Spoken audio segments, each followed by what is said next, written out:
Hello, my name is Delilah Cordova, Visibility Creator here at Omnipresence Studios. We expose the world to our interviewees' unique products, services, and books, and we also help in their journey to go from undiscoverable to visible in a digital world. I am currently on a mission to conduct 100 author interviews, and we're talking about all things books, from publishing to new authors, and don't forget, marketing. I would like to welcome you to our show, Marketing and Coffee, where authors come to get inspired and experience. Hey authors, you finished your manuscript. What do you do next? If you would like to learn more about being featured on my show, go to marketingandcoffee.com. And without further ado, meet our next awesome author. Hey there, everybody. It's Delilah Cordova here, and I am here again with another awesome author interview. And as everybody knows, I am on a mission to conduct 100 author interviews. And today I have with me Sean Wyman in his book, Let Go, The Movement Process, right? So if you guys please jump on, give us some shares, give us some likes, and let's, get this book out there. Go ahead, Sean. Hey, everybody. I just want to thank you for the opportunity, Delilah, to be interviewed and have an opportunity to share my book. I'm truly honored. My name is Sean Wyman. I am a 18-year law enforcement veteran, 8-year Army Ranger veteran, and most importantly, the mission that I'm on now, I'm a trauma-informed speaker. I love working with people that have faced adverse experiences in their life and basically helping them to realize that what they thought was impossible, I help them to realize that with the right movement, it is possible. And I do that through my book, Let Go, The Movement Process, that is available on Amazon. Beautiful. So, tell us more about your book and how your book came to be. So, my book focuses on my adverse experiences that I went through, the different challenges. More importantly, what I call the 30-year mistake that I made, the different transformations that I went through from being a victim to a survivor to finally winning the outcome to the direction that led me to realize that at some point I needed to deal with these adverse experiences that I had tried to hide. And then, of course, the healing process that I went through that I call the movement process. So what inspired me to write the book was when I realized that something that I thought was just for myself was actually for millions of people. I know there's millions of people that are in pain, that are hurting, that have dealt with adverse experiences, either as children or young adults, that never directly face those things and are still stuck in their past, which is keeping them from moving forward in their life. So my passion was to write a book that would share my experiences so I could connect and relate with these people and then share the solution with them. Because I see so many people that write books today and they share about, what happened to them, but they never really get out how they actually were able to get through it and move forward from it. And more importantly, how other people can do it. So that's something that I really wanted to do to separate myself and to help people. Right. And, it's really awesome that you have been able to write the book to get into the presence of these people who are in diverse situations, because they're always the ones who need somebody there the most. And you're going to be able to help a lot of people by getting your message through. If somebody has this sitting in the hospital or sitting in their doctor's office or sitting in their therapist session, this book is going to help a lot of people. It just needs to be there and available. So yeah. So what was the biggest challenge you faced with writing this book? I didn't want to write the book, Delilah. It was that simple. I didn't want to tell the story. I didn't believe that anybody would want to hear the story. I didn't see the value in it. Honestly, I didn't want to go back to that point in my life. So it took a while for me to be, what's the word I would use? I don't want to, what's the word I would use? I would say inspired to really to get the drive and the determination to write the book, because I was very scared of what people were going to think of me. Here I am, I'm a law enforcement officer, I'm a Ranger veteran. You know, people see me as this type of person. Now I'm going to become very vulnerable. I'm going to open myself up. I'm going to pour myself out in this book. And I was scared to death, to be honest with you, Delilah. So that was the biggest challenge I faced. Was I fought this and fought this mentally, physically, spiritually, psychologically. I fought this until finally I couldn't fight it anymore. And when I realized that I couldn't fight it anymore, then that was when I was able to settle down, and I actually wrote the book from cover to cover in less than 30 days. So you're fighting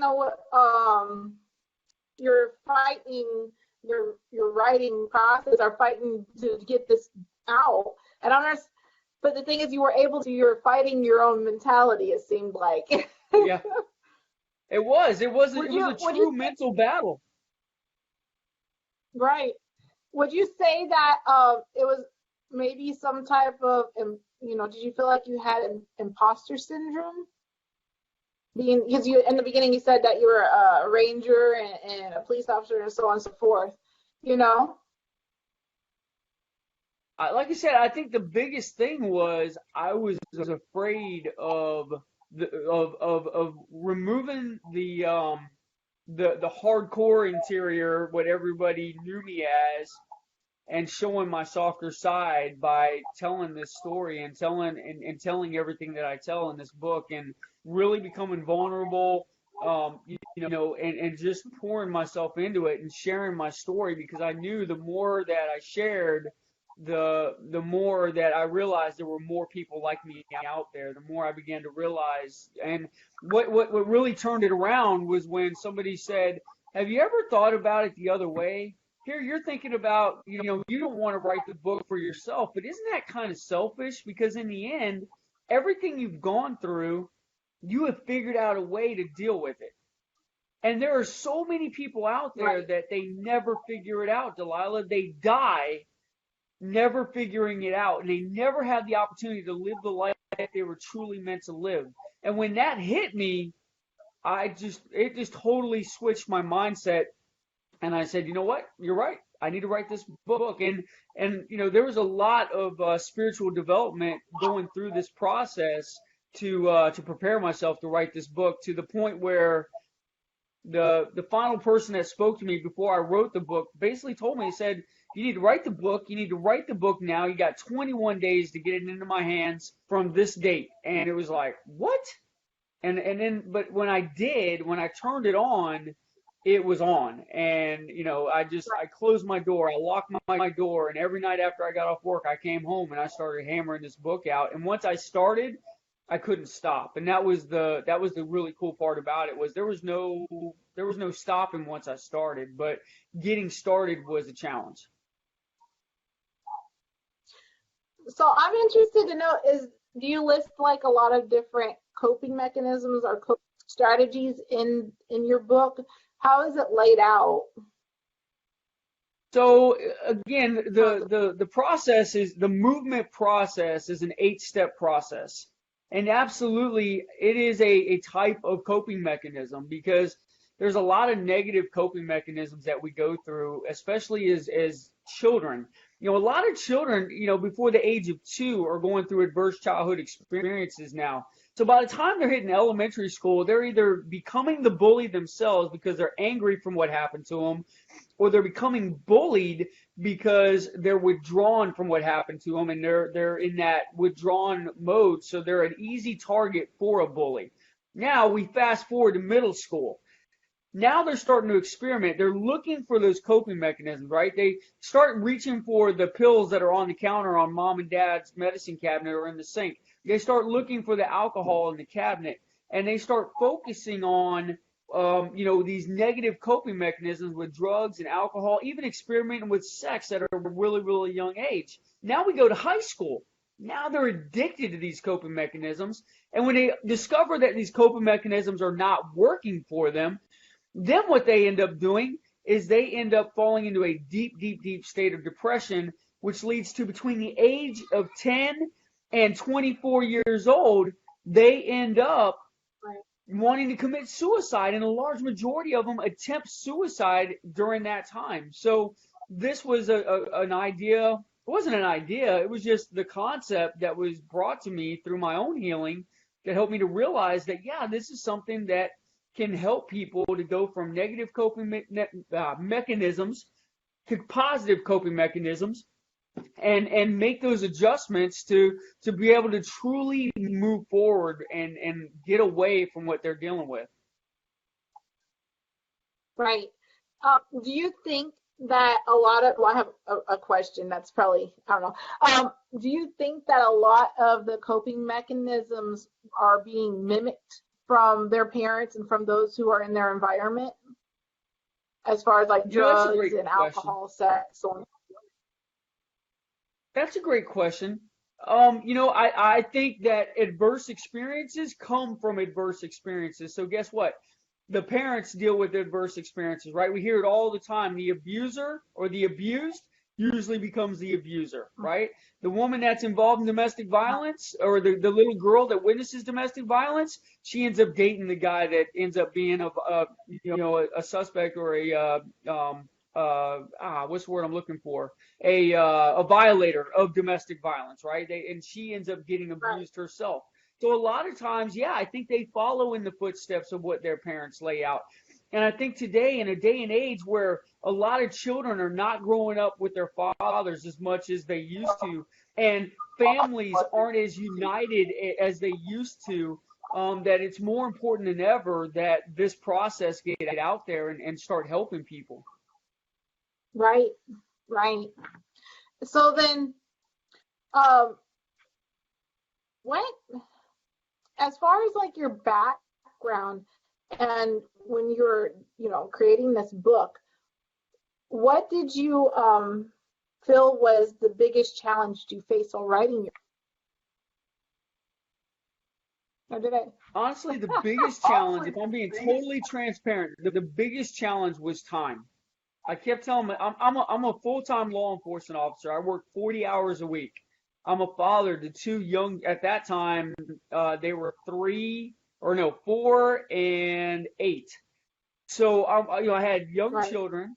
I'm married, right? So I have to keep my appearances up with my wife, right? And I've got to be able to do my job. And at that time, I was going in a different direction. I was actually looking at becoming an online marketing expert and going in this direction that, after this book was written, totally redirected me and changed my purpose and what I was focused on. Right. And you're going to be an online marketing strategist, like me. Awesome. Yeah, exactly. Like social media, branding. I mean, I've been blessed. I've worked with some amazing people. People like Adam Flores and James McNeil, and I mean, just really, really world-class people. Recently, Tim Michael, that's out there, that just got his book launched with the 10 Factor. Matt Gagnon, who's one of the top LinkedIn experts. I mean, I've been blessed to work with some amazing, amazing, amazing people. Of course, I can't forget Gary Norris, that's right there in your area, from Norris Ventures. I mean, I've been surrounded by amazing people, and that was the direction that I thought I was supposed to go. But that wasn't the direction that I was truly meant to go, and now I realize that. And as I wrote this book, and as I went through the process that I went through, I basically understood that my purpose was much different than what I thought it was supposed to be. And that's usually how it goes. Like, you get it started, you get in, get your feet wet, start advertising for some small businesses. Like, I, for the longest time, thought that I was going to do real estate, go do Facebook ads and everything for real estate. And then come to find out, I'm really damn good at selling some books online. So Yeah, all of a sudden I became an author. You never know which way your path is gonna go, or what's really gonna cling on to you, what audience you're gonna fit with best when you're first starting out. So that's awesome. You got you're some, right. really great experience with all those big names. So yeah, that's awesome. So from marketer to marketer, right? How did you market your book? Well, listen, I gotta be honest with you, man. I gotta give credit where credit is due. My rock star friend Desiree Lee, another person that was really just aligned with my path. She taught me how to self-publish with dleeinspires.com. She taught me how to self-publish. She taught me how to get my book out there, how to market, and it was the first. And there was other things. I was like social media and stuff like that, but she really showed me how to leverage Amazon. She showed me how to become a Yep. bestseller very quickly. She showed me how to become a number one top new release. Like I was a number one top new release in less than a week. I mean, like she showed me the strategy. She taught me the principles and really gave me the value points that I needed. And then on top of that, she had this amazing group of authors called Authors in Business. And so we all moved as one to impact many. So you have all these authors that are working together. They're supporting each other. They're mentoring each other. They're growing with each other. We were going to Microsoft bookstores and doing book tours. And now it's even gotten, now she's gotten bigger than that. Now she's taking authors and they're doing amazing book tours across the country. But she was the one that gave me my baby steps and helped me to really get my feet solid on the ground and help me to understand that I did have something special and that I did have, there was work that needed to be done to be able to get it out there in front of people.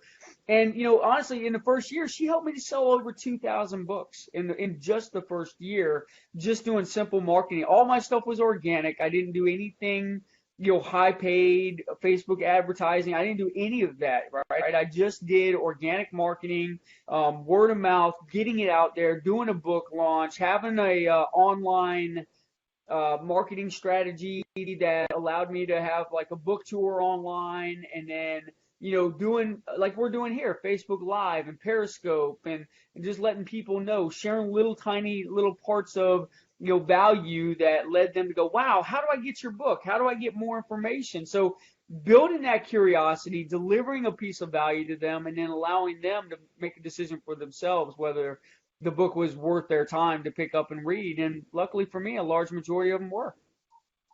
Right. Right.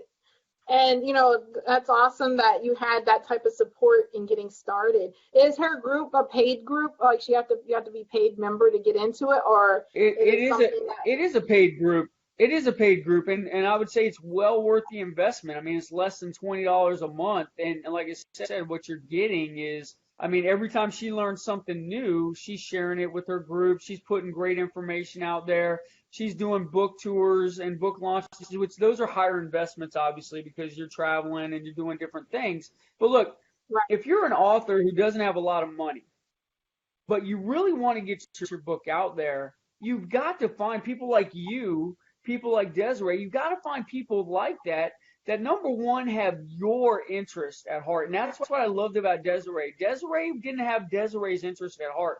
Desiree truly had Sean Wyman's interest at heart and genuinely wanted to help him to get that book out there because she knew it would make an impact on somebody else's life. And in return, it made an impact on her life because I've been like one of her biggest fans since. So. Right. And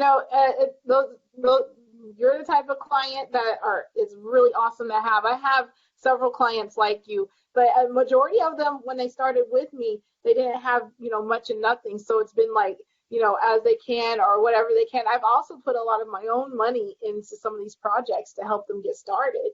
So have somebody in your corner that's willing to help you, then you need to run. That's important. Yeah, you're right. You can't do it without support. I mean, you can, but your growth is gonna be slow, and you're gonna be feeling your way forever, all around when you have people Well, a lot of times, Delilah, you'll end up quitting because you'll get so frustrated. You get so stressed out because you're like, I can't figure out this create space thing. I can't figure out these categories. I don't understand. I don't know how to get my cover. I mean, I can tell you, man, she saved me hours upon hours of headaches and time just because she already knew the system. She already knew the process, just like you, I'm sure, right? You know the system, you know the process, and you know how to deliver what you offer. And that's what she did. She said, I can teach you how to do these things.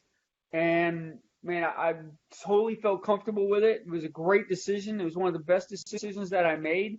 And, still to this day, I'm still a member of the group. I'm working with new authors and helping them and supporting them and still working with her and partnering with her on different projects from time to time. Beautiful. That's beautiful. So with your book, can you show us your book cover and tell us, more about the design of your book and how your book cover came to be for those authors who are interested? I will, absolutely. So I didn't see that before. I was like, let go. There it is up there. yeah, it's up there. Now, I'm gonna give you guys some advice. Then I'm being totally transparent on this interview. I want to give you guys some advice. If I had to do the cover over again, I would.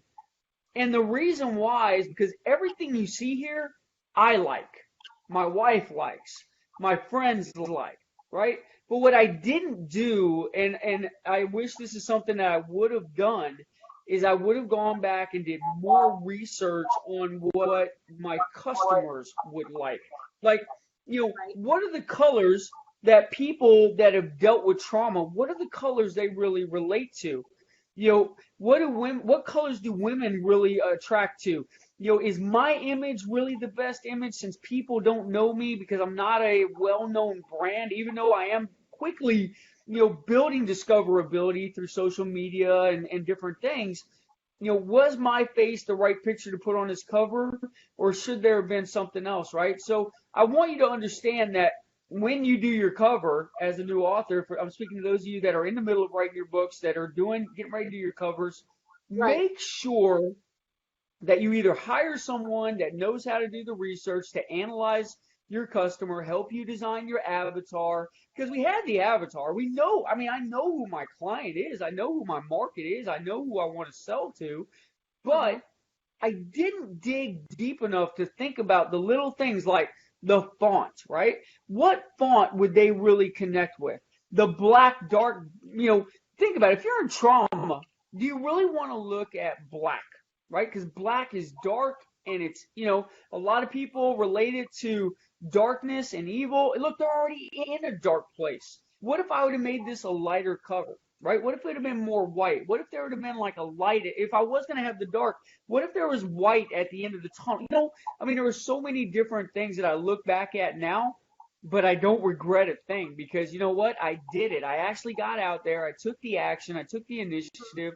And my wife is a graphic designer. She's the one who designed the book. She's designed, multiple best-selling author book covers for other people, not just myself.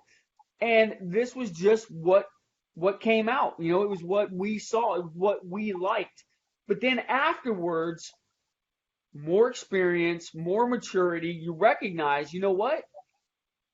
I could have done better. And I think that's important to always strive to give your customers more. Always strive to give them the best you can give them. And I was talking to a good friend of mine today, and I told him this. I said, I don't feel like I'm really bummed that I didn't give them my best. And he said, yeah, but you gave them something because, if you try to perfect something, it'll never get out there. And I was like, you know what? You're right. And he's like, you've impacted over 2,000 lives, and that's just what you know about.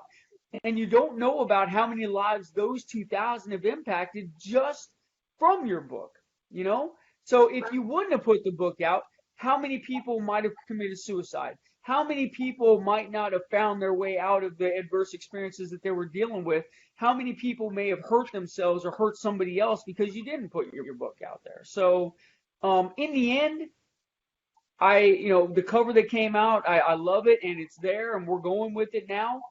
But if I had to go back, I would definitely recommend for new authors, do the research, build your avatar, have someone like Delilah to work with that can really help you to identify, hey, wait a minute, before we build this cover, I know what you like, but it doesn't matter what I like. It doesn't matter what you like unless you're my customer. What matters is what they like. And if you are connecting with them, when they walk by your book and they stop in their tracks in the books of a million when there's thousands of books and they're looking for the perfect book on trauma recovery and they stop and they freeze in their tracks because something connects them to your book, that's when you got them. That's when you know you've done something right. And that's where, that's something we're going to work on perfecting in the next book that comes out. Right. Awesome. Yeah, it's really important to make sure that you are entertaining your right audience and your customer avatar, and those colors and the font and that typography and all that branding work, because I don't think you did wrong by adding your picture onto your book, but I do agree that it is darker. Maybe as a self-help type book, it needed to be more along the lines of maybe you could be on it, but more light with maybe some other intricacies going on in the background. You know what I mean? Yeah. So that's all I would say. I mean, I think it's from a standpoint of branding, if orange and white are your thing, then that's great. Just make it work, and continue on with it. Because you don't want to go back and then have to rebrand and go through all that again when you already have people who know who you are at the moment. And from what I can tell or see from online, from what I did look, you are growing, at a pretty good pace. So keep up what you're doing. Yeah, so keep up what you're doing. Just start being. I think you need to be more active, more. You know what I mean? Getting out there. Oh yeah. Sean. Oh yeah. And I can see that with this book, it's if you didn't write it, people wouldn't have gotten the message. The message wouldn't be out there, and you're doing your service to the world by writing your book and finishing your book and making it happen. So yeah, we can disregard the cover for now, but on the second edition, Well, there actually is a rendition. It's funny you say that, Delilah. There will be a rendition because there's still another part of this story that I haven't been allowed to write because it's something that happened to me through my within the last 5 years in law enforcement. And because it's still tied up in the court systems right now, I'm not allowed to write about it until after, the final judgment and everything's made. So I'm waiting for this trial that just keeps going continually. I'm waiting for that to get over to actually do a rendition to the book. And then when I do that, that's when we'll probably make those adjustments that we're talking about. Right. So can you give us an example of one of the experiences that we'll be able to read that's in the book? Is like majority of them from your career being in the field as a police officer, is in the military, or because I heard you have a lot in the background of you. So what are some things I read when I open the book? Some experience. Sure. So the very first chapter, if you will, just goes right into, the first chapter is called Since the Day I Was Born. And what a lot of people don't realize, right? A lot of people want to say that they've never faced trauma. And I'm here to tell you, if you were born, you face trauma. Birth itself is a traumatic event. It's traumatic for the baby coming out. It's traumatic for the mother that's bearing the child. It's traumatic for the doctor that wants to make sure that everything goes right. It's traumatic for the spouse or significant other to make sure that everything's going right and their spouse is okay. So it is a traumatic incident. So my first step was my dad left when I was born, right? And then I go into when I was between 7 and 10 and dealing with my stepfather and living in a mixed racial relationship and growing up in poverty in the suburbs of Washington, D.C. and Seat Pleasant, Maryland, and getting bullied and getting mentally and physically abused by my stepfather for over 3 years. And, I share in detail some key things that happened with my stepfather, even one of the very darkest moments where I actually was beaten to the point where I couldn't move for an entire week. And when that happened, I laid there in bed and I basically articulated in my brain how I was going to make sure this never happened again. And I premeditated my stepfather's murder. And in my book, I talk about how I went all the way up to the point of execution of my plan, and how, and so that, that's part of it. And then another part of it is becoming an alcoholic at the age of 13, the different challenges that I went through group homes and foster care, the near-death experience I faced at 21 while I was in the military, the challenges I faced in my first marriage and the debt that I ended up in. And then it goes into, when I hit 27, I start my law enforcement career. Soon after, I meet my wife that I've been married to for 14 years.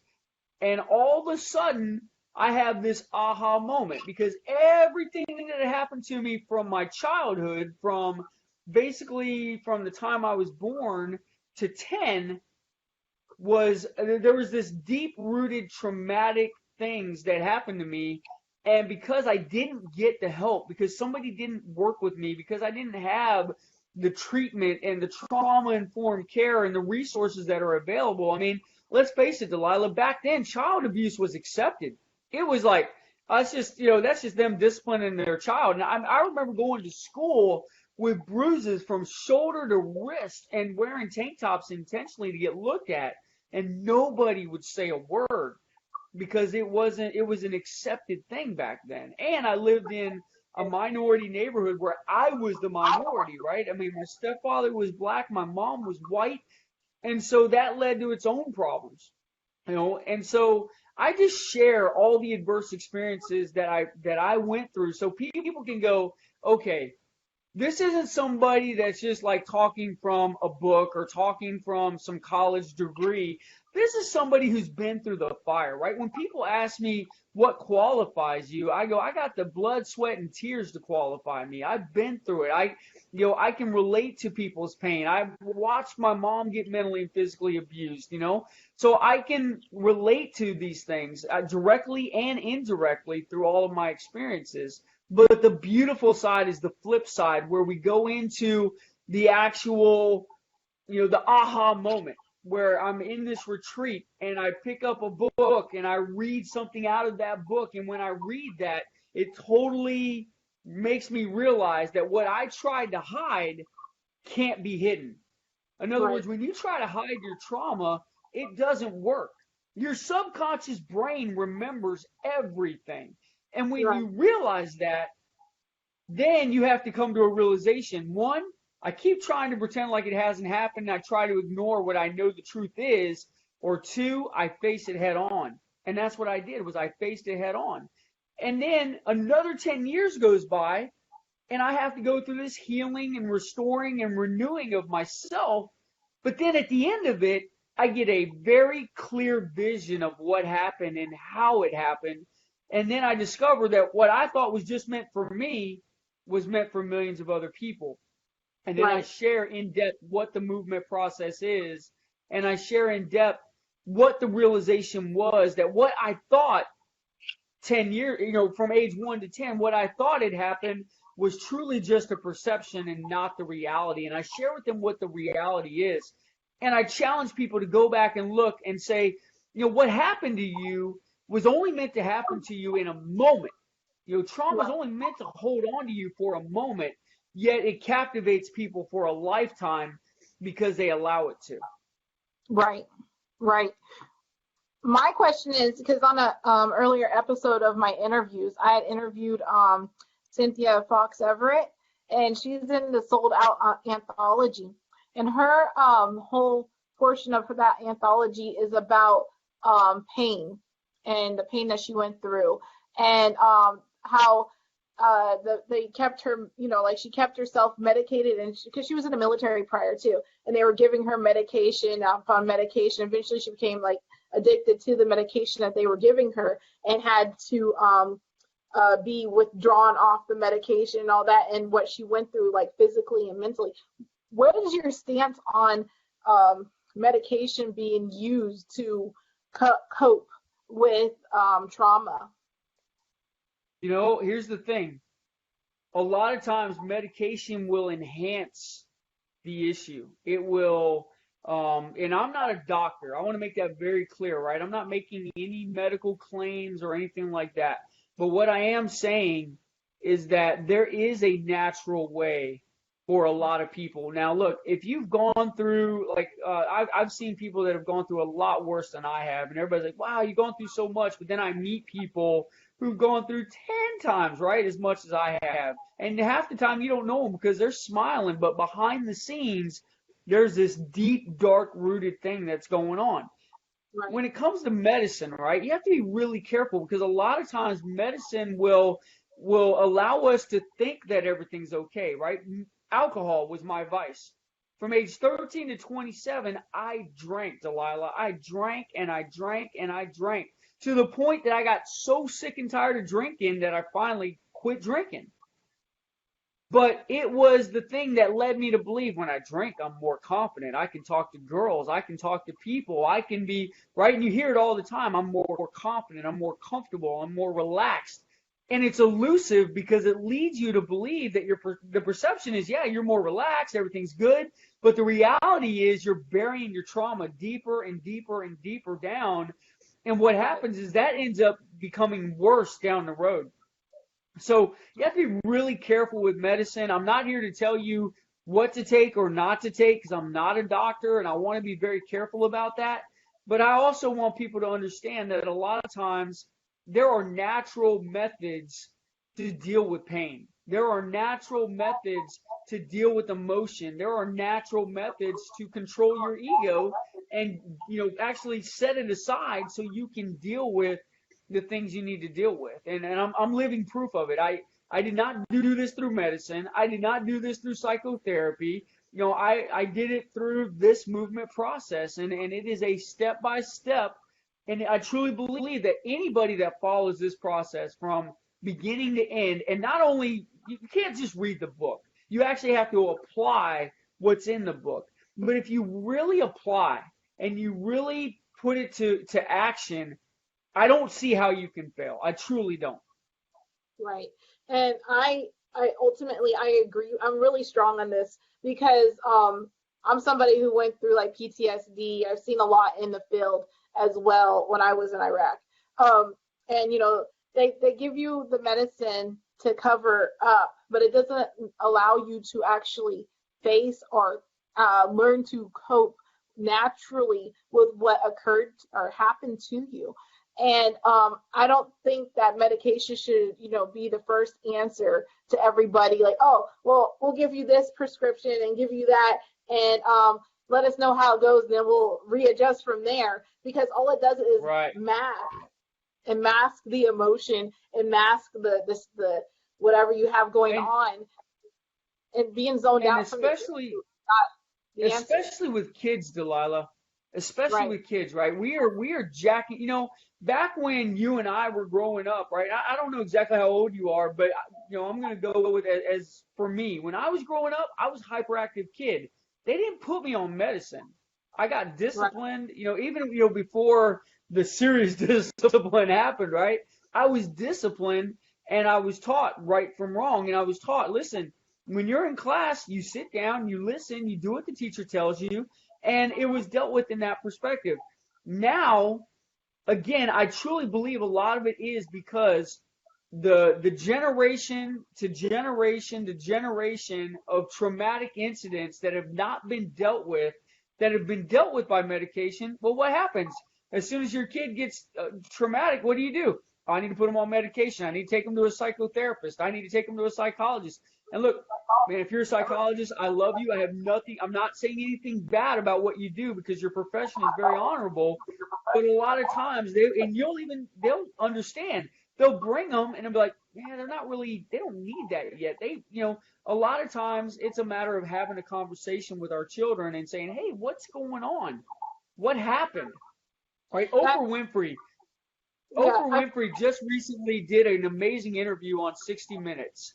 And she came to the realization about trauma-informed care and how powerful trauma-informed care is to helping children, what we call delinquents, right? But how to impact them with one foundational question. Instead of trying to figure out what's wrong with you, what's the problem with you, instead of saying what's wrong with you, asking the question, what happened to you? What happened to you to cause you to be so angry that you wanted to go beat that kid up in school? What happened to you to become so upset or so driven that you wanted to sexually molest this little girl? What happened to you? Because a lot of times when we ask that question and we shut up and we listen, it allows them to start thinking about and go all the way back to that moment, that one moment in time that was never supposed to suspend them, but it held them captive until we ask them the question that allows them to open that door and start looking back at what happened to them. Right. They're not able to see what is going on with them because they still have those trapped emotions still in them, Yes. not released, which is causing them to react and act the way that they are negatively. And I in my viewpoint is a lot of psychologists, they studied psychology, they studied trauma, they study this and that, but they don't know what it's like to have the trauma or, the different things, PTSD, anxiety, whatever. They don't know what it physically and, is like to have it. They just know from a textbook or from whatever medical guide or literature that they find that this is what other doctors are doing and other doctors are prescribing. And based off of that is what they're making their assumptions that for a cure for you. You know what I mean? When it's not like that, Yeah. which I said before. Anyway, I just want to say that. No, you're right. You're right. Beautiful. So, you said that you plan on writing more books. So what is to come from Sean Wyman in the next year or two, 5 years? Probably earlier than that. Well, the whole movement process, each part of the process is a book, and those are going to be co-collaborations. I'm actually going to be seeking out different experts in different fields from the different pieces of that process to do those books with. I'm going to be looking for co-collaborators and working with them on that project. So there's 8 books right there. The next one is I want to do a book about bullying because, man, bullying is a huge issue. It's something that I really relate to. And you know what's scary? I didn't even realize I was a bully when I was a bully. I never, when I go back and I look back, I never saw it that way. But now that I reflect back and I look at all the fights I got into, I look at all the situations where I caused the issues to happen, I was the bully.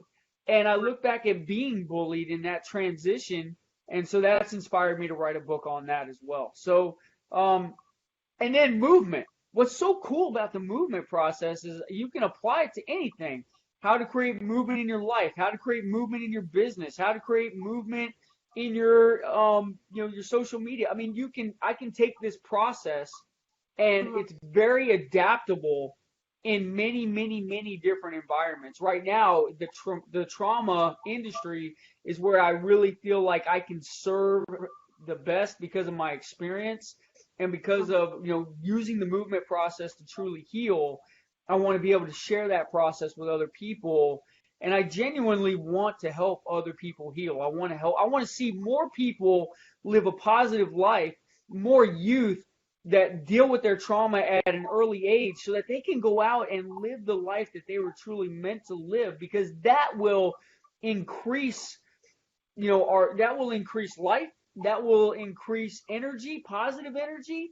And this is our future, Delilah. This is the future of our generation, and what we help to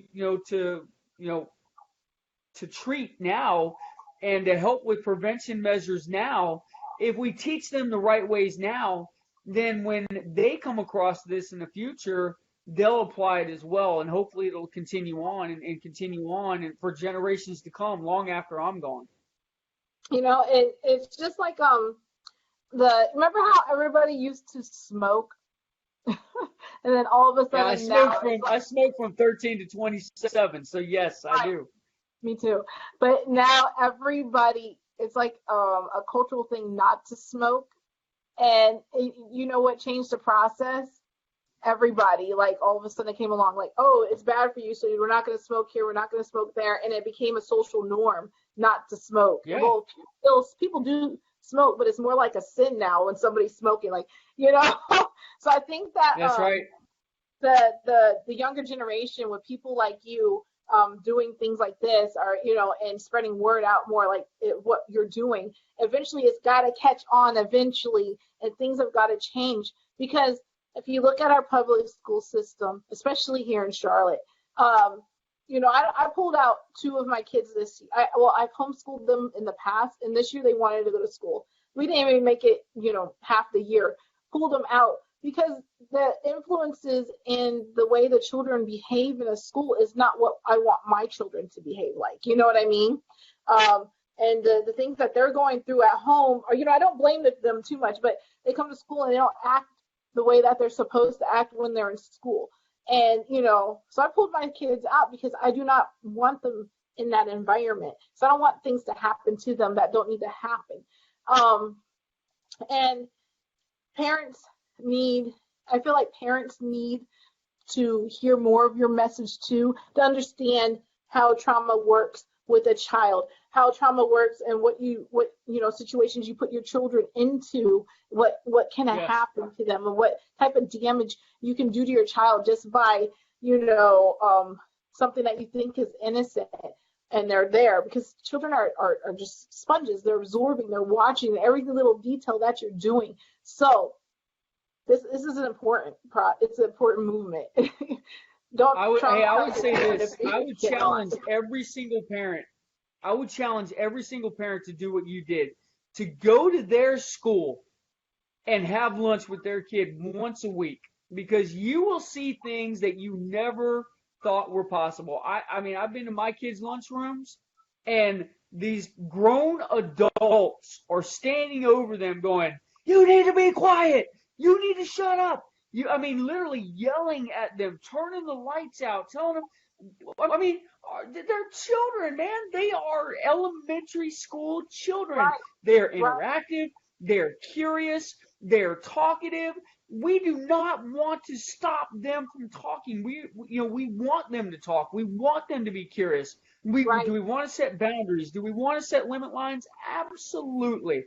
But it is so structured now in the public school system that it's scary. It is very scary. It's almost militaristic. You need to stay in line. You need to stay behind this person. And then, that's a whole nother topic. I could spend hours talking with you, Delilah, about school systems and stuff like that. But you are absolutely right. And I believe the public schools are causing trauma themselves and not even realizing it, the way that they're treating some of these kids, the way that, not allowing these kids to interact and talk to other kids and telling them they need to be quiet. And, they're kids. They are meant, that's what they do. That's how they learn. This is their growing time. They're little sponges. They feed off each other. They feed off their environments. And so if we're sitting there and we're demanding them to be quiet and shut up and stay in line, where does that lead them down the road in their future? Right. And from what I found too is that like a lot of the teachers will take the parent out of the situation so that they can control the child there. But what happens is these children go from elementary school, from structure, go to middle school with barely any structure, and they turn rebellious. And it's like a fight with teacher and child and all day long in middle school, for middle school children. And you can't hold back creativity and make people speak cruelly to the children at that age, because they're going to pick up on that and they're going to turn it around, because eventually what they're going to go home and say, "Hey mom, guess what the teacher told me today?" The mom's going to go back, "Well, you go and tell that this and that," right? And then it turns into a rebellious child that goes to school thinking that the teachers are the ones to fight, because they've been the Yeah. bad one the whole elementary way. So that's Yeah. my thoughts on it. But Yeah. just, because then their parents will come in there, save face, like, yeah, you're doing this awesome job, and he is such a bad child, but then turn around, get him in a car, and be like, oh no, you did not let them do this and that, and so they're causing their child to fight back at school. Yeah. Inadvertently, and it shouldn't be like that. You need to teach your child to. And the teachers are not trained in identifying trauma in children. When they're dealing with bullies, do you know what their solution is to deal with a bully? When a kid comes to a teacher and says, "Teacher, that kid's bullying me," you know what the teacher says? "Oh, just ignore little Johnny. Even though he's in your lunchroom, even though he's on your school bus, even though he's in your classroom, even though he's in the playground, just ignore little Johnny. Maybe he'll go away." Well, guess what? I hate to break it to you, ladies and gentlemen, but the problem doesn't just go away. It doesn't dissipate. As a matter of fact, every time we ignore it, it gets worse. And the Right. longer that we ignore it, the worse it gets. And that's why we have active shooters today.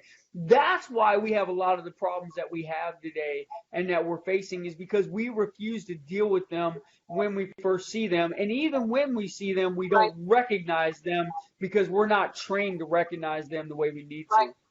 Right. Because nobody asked that, these kids who are taking adverse actions, nobody sat down and actually talked to them besides, to be down on them or get down on them.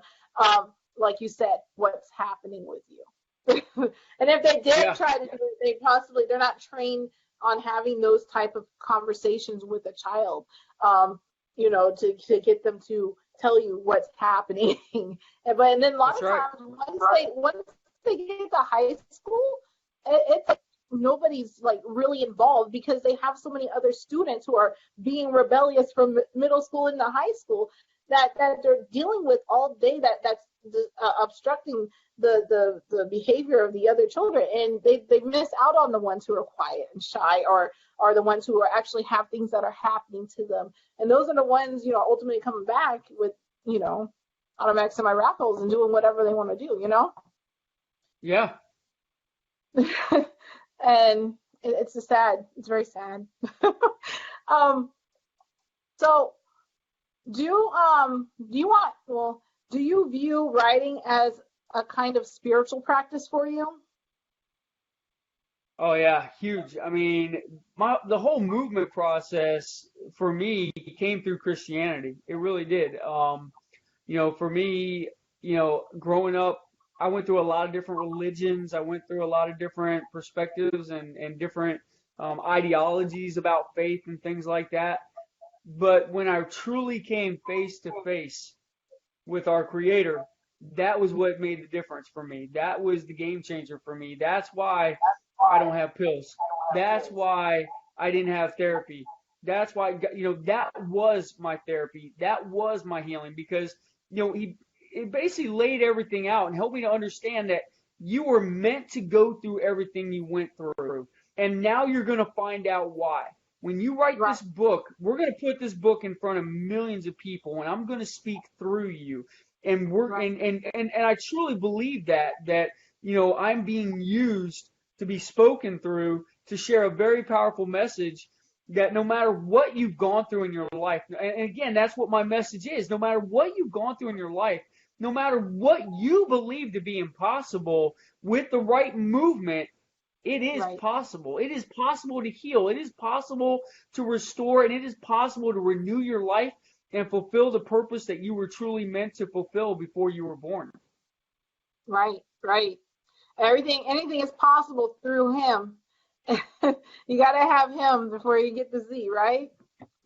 It is. And it's not just having Him. It is using Him. It is leveraging Him. It is praying. It is meditation. It is reading the Word, so you really know what ground you stand on. So when you get in front of people, when you're challenged, when the obstacles come, you know who stands in front of you. For a long time, I was looking for a speaking agent. And finally, one of my greatest friends, man, one of my dearest, most wonderful friends, the guy that I was telling you about that lives right down the road from you, he said, "Sean, You don't need a speaking agent. Let God be your speaking agent. God is going to put you where he wants to put you.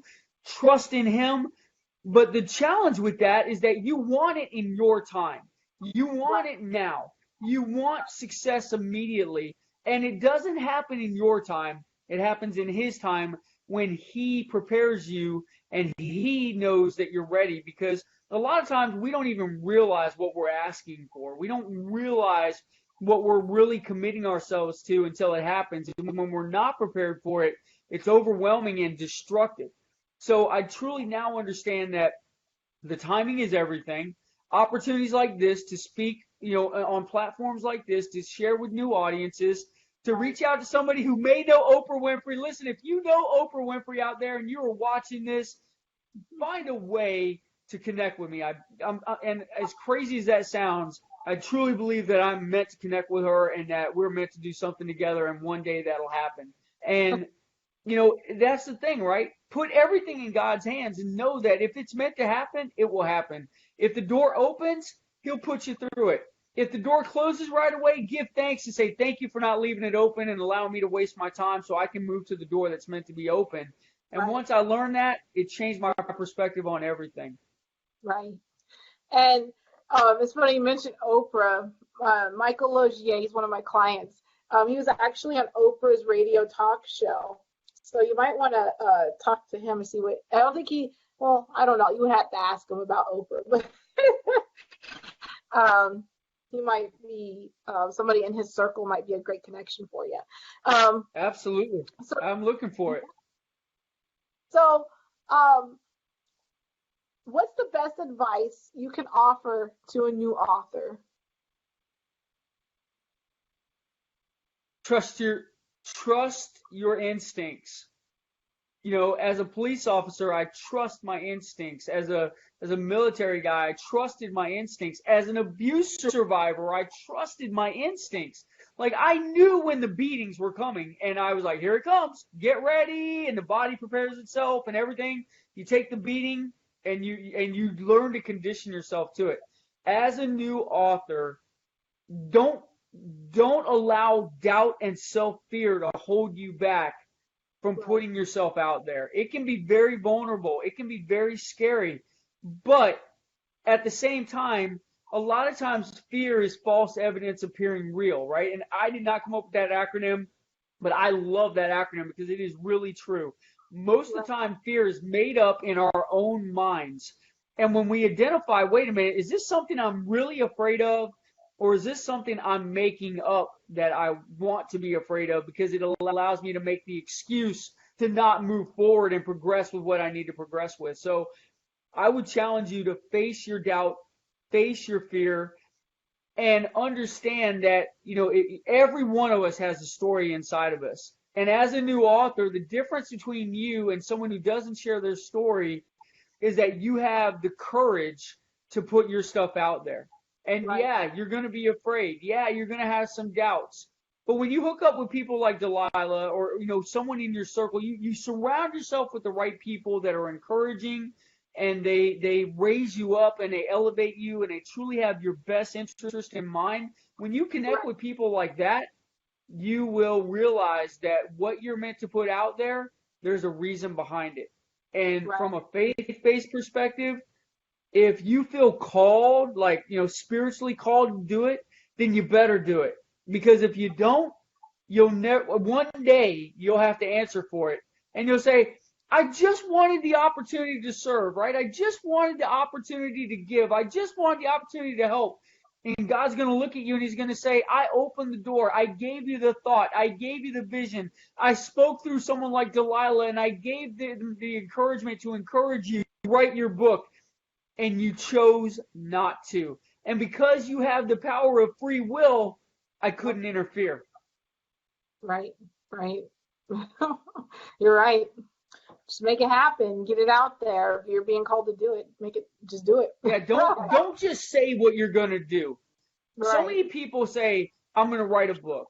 It's going to be amazing. I'm going to impact people. I'm going to help people. I'm going to make money. I'm going to help other people make money. But until you take the action, and that's what I love about the movement process, it actually makes you take the action steps that you need to take in order to move forward from the traumatic incidents or the different challenges or the fears, the self-doubt or the manipulation or the abuser or whatever it is. It makes you move forward in order to create the movement that you want to have in your life.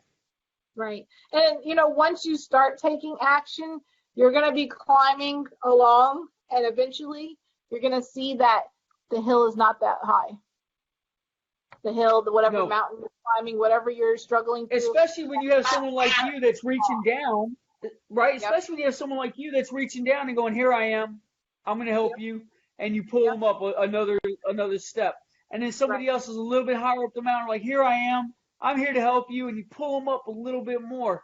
And you're right, that climb becomes a lot easier when you have people that are already ahead, that have already gone through the obstacles, that have already gone through the dangerous things that are out there, and they go, hey, I already know this part, let me help you get through that, and you pull them up. And that's what's so powerful about what you do and other people like you, is that you are able to provide the encouragement. You're able to empower people to, hey, it's okay, I've already been this far. I know the journey up to this point. Let me help you. And when they allow you to do that, it's an amazing thing. It is. It is. And that's what I've learned a lot with doing these interviews for the authors, is that I've been able to help a lot of people, and I've been able to, they've been helping me get up, and I've been helping them get higher. And it's just been an amazing process, and especially with meeting all the different personalities and the research I've been able to gather from authors. Because one of the sneaky reasons behind the author interviews was because I wanted to collect data, and so I can better serve my market, better serve my authors when they do their book launches and such like that. And and it's become something totally different from what I was expecting it to be. It's like, I'm just gonna live, and I'm gonna interview some authors, and it's gonna be fun. And then all of a sudden it became like a real thing, and people are like, I really need these interviews, and this has helped me a lot. And then it's been massive for me. So I really appreciate you coming on with me today and sharing your book with me and everybody else who gets to see this, hopefully on the replay. We had a lot of people pop in and out, and we have Patricia McGee, my friend, say hello, but I believe a lot of people will be able to catch this on the replay. And later on, if you have any questions, obviously, feel free to connect, reach out either through Delilah or through myself. I will answer anything I possibly can to try to help new authors, especially ones that are, in that point in their life where they're battling. I don't want to write this book, man. I know I need to, but I don't want to write this book, because I was there. I can sit there with you, and I can tell you, my wife being up with me at 2:00 in the morning, and I'm sitting there going, no, I don't want to write this book. And my wife sitting there just encouraging me, never telling me, yes, you need to write the book, just encouraging me and saying, hey, you know what, just make it happen. Just relax. It'll be okay. And it was, and my wife was a huge aspect of it, but it was the other people that God put in my life that helped me to understand that this is what you're meant to do. It's time to stop ignoring what your true purpose is and start facing it. And when I realized that, it changed everything. Right. Awesome. This has been an amazing So thank interview. you. Yeah. Thank you for the opportunity to come on here and share with your audience and to meet new people. And again, I pray that, some of the stuff we spoke about will impact people in a positive way, and especially new authors and people that are currently authors that are struggling. Listen, it's part of the process. You've got to fail. You've got to struggle. You've got to make mistakes. Otherwise, you don't know if you're growing. You don't know if you're growing if you've never failed. Right. So, it's just part of the process. Awesome. All right, Sean. Sorry, I called you Sean or Sheen. I don't know why when I see the name Sean, I think it's Sean. I think from Sean John Jeans or something. But anyway, it's been awesome. If you guys please make sure that if you like the video, share the video. I'm gonna have somebody come back and drop the links for his book and where to get them on Amazon. after this live in the comments below. If you guys have any questions, like you said, go ahead, reach out to us, ask them in the comments. My staff and I, we monitor the comments like all day. You know, it's always automatic when somebody comments on my stuff. I can be like, okay, you know. So yeah, Sean, thank you for coming on. It's getting late. Delilah's getting tired. Hey, it's okay, Delilah. Hey, thank you. Seriously, you've been an amazing host. Listen, if you're a new author, I highly recommend you take advantage of Delilah and her services and what she has to offer. There's a lot of people out there that are throwing stuff out there, but you know, when you get an opportunity to meet real, genuine people, it can make all the difference in the world. And for her to just open herself up to interview authors, to put authors out there, to help them to market and really expect nothing in return. But now I think she's starting to realize that she's getting a lot more in return than what she was expected. You know, it's just a beautiful thing. So thank you for what you're doing. I appreciate it. No problem. All right, you guys. Y'all have an amazing night. Good night, everybody.